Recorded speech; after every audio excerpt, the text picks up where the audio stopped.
Hello, ഇത് ഞങ്ങളുടെ തിരുപ്പതി യാത്രയുടെ രണ്ടാമത്തെ പാർട്ടാണ്. ഇന്ന് ഞങ്ങൾ പോകുന്നത് ശ്രീ പത്മാവതി ടെമ്പിളിലേക്കാണ്, തിരുച്ചെന്നൂരിൽ. അങ്ങനെ രാവിലെ റെഡിയായി 4 മണിയായപ്പോൾ പത്മാവതി ടെമ്പിളിൽ പോകാൻ വേണ്ടിയിട്ട് ഫുൾ റെഡിയായി ഇറങ്ങി. ഇവിടുന്ന് ഒരു 15 മിനിറ്റ്സേ ഉള്ളൂ. അപ്പം യൂബറും റാപ്പിഡോ ഒക്കെ അവൈലബിൾ ആണ്. ഒരു 160 റുപ്പീസൊക്കെയാണ് ഇപ്പം. മോർണിംഗ് ടൈം ആയതുകൊണ്ടായിരിക്കും കൂടുതൽ. ഞാൻ രാത്രി നോക്കിയപ്പോൾ ഒരു 110 രൂപ ഉണ്ടായിരുന്നുള്ളൂ. എല്ലാം ഈസിലി ആക്സസിബിൾ ആട്ടോ ഇവിടുന്ന്.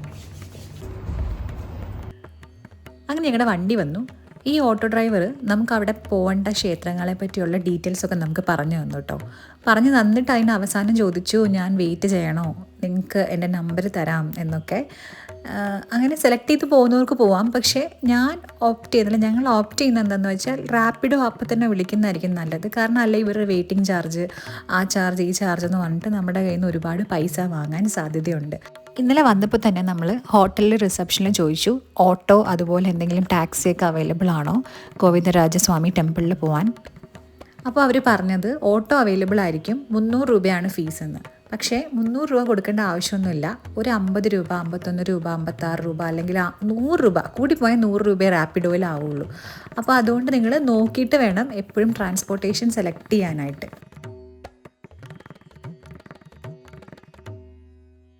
തിരുപ്പതി എപ്പോഴും ലൈവായിട്ടാണ് എനിക്ക് തോന്നിയിരിക്കുന്നത് കേട്ടോ. ഒരുപാട് ബസ്സുകളും യാത്രക്കാരും ഒക്കെ ഉണ്ടാവും. എപ്പോഴും ലൈഫാണ്. കുറച്ച്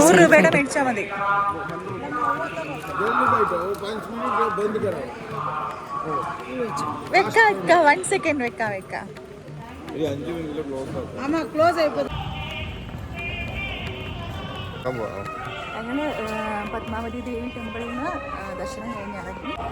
നല്ല ദർശനം തന്നു ഭഗവതി. പിന്നെ നമ്മൾ ലഡ്ഡു ഒക്കെ വാങ്ങിച്ചു. ഇവിടെ ഒരു ലഡുവിന് 25 രൂപയാണ്. ഇവിടെ നമ്മൾ വന്നതിന് ശ്രദ്ധിച്ചൊരു കാര്യം, നമ്മൾ 4:30 വന്നു. 4:45 ഇവിടെ നട അടയ്ക്കും. 4:45 നട അടച്ചാൽ പിന്നെ നട തുറക്കുന്ന 9 മണിക്കാണ്. അപ്പോൾ രാവിലെ വരുന്ന ആൾക്കാർ ഈ ഒരു സമയം നോക്കി വേണം വരാനായിട്ട്. പിന്നെ ആണുങ്ങൾക്ക് മുണ്ട് മാത്രമേ അലൗഡ് ഉള്ളൂ ഇവിടെ. പക്ഷേ 100 രൂപ 300 രൂപയുടെയൊക്കെ മുണ്ടും സാധനങ്ങളൊക്കെ നമുക്ക് തരും നല്ല പൈസ കൊടുത്ത് നമ്മൾ വാങ്ങിക്കണം. ഇതാണ് പത്മസരോവരം. ലക്ഷ്മി ദേവി പത്മാവതിയായി സ്വർണ്ണത്താമരയിൽ പ്രത്യക്ഷപ്പെട്ട കുളമാണിത്. പത്മാവതി ദേവിയെ സംബന്ധിച്ചും പത്മാവതി ടെമ്പിളിനെ സംബന്ധിച്ചും ഒരുപാട് ഐതിഹ്യങ്ങളുണ്ട്. അതിലൊരു ഐതിഹ്യമാണ് ഈ ദേശത്തിൻ്റെ ദേശാധികാരിയായ ആകാശ രാജാവിന് അലമേലുവായി ലക്ഷ്മി ദേവി ജനിച്ചുവെന്നും അലമേലു 12 വർഷത്തോളം തപസ് ചെയ്ത് പത്മാവതിയായി ശ്രീ വെങ്കിടാചലപതിയെ കല്യാണം കഴിച്ചുവെന്നാണ് ഒരു വിശ്വാസം. കഴിഞ്ഞ വീഡിയോയിൽ പറഞ്ഞതുപോലെ തന്നെ പത്മാവതി ദേവീനെ കണ്ടതിന് ശേഷം തിരുമലയിൽ പോയിട്ട് ബാലാജിനെ കാണാൻ ശ്രമിക്കുക. ശ്രീ സൂര്യനാരായണ ടെമ്പിൾ, തിരുച്ചെന്നൂർ. അല്ലല്ലേ, ചായ.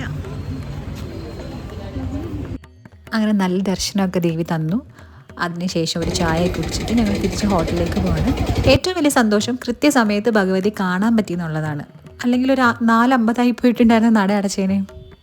അങ്ങനെ ഞങ്ങൾ ദർശനമൊക്കെ കിട്ടി ഭഗവതിയുടെ കയ്യിൽ. ഭയങ്കര നമ്മൾ ചെന്നപ്പോൾ തന്നെ ഒരു 4:30 ആയി. പെട്ടെന്നായിരുന്നു. അവിടെ നിന്ന പൂക്കാരി ചേച്ചി നമ്മളെ ഹെൽപ്പ് ചെയ്തു. ലൈക്ക് പുള്ളിക്കാരി പറഞ്ഞു ഇപ്പം തന്നെ പെട്ടെന്ന് പോയിക്കോ, അല്ലെങ്കിൽ നട അടയ്ക്കും. ഇപ്പം അഭിഷേക സമയമാണ്. അഭിഷേക സമയത്ത് വന്നിട്ട് 1000 രൂപയുടെ അഭിഷേകമുള്ള ആൾക്കാർ, ഒരാൾക്ക് 1000 രൂപ, അവരെ മാത്രമേ കയറ്റി വിടത്തുള്ളൂ.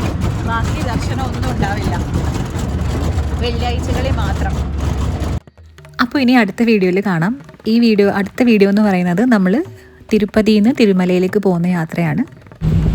ഞാനീ പറയുന്നതിൽ കുറച്ച് തെറ്റുകളുണ്ടാവാം, ശരികളുണ്ടാവും. തെറ്റുകളുണ്ടെങ്കിൽ അത് കമൻറ്റിൽ എനിക്കൊന്ന് പറഞ്ഞു തരണം. പിന്നെ എനിക്ക് ഇനിയുള്ള വീഡിയോകളിൽ നമുക്കത് ശ്രദ്ധിക്കാൻ പറ്റും. Thank you so much for watching. Bye bye.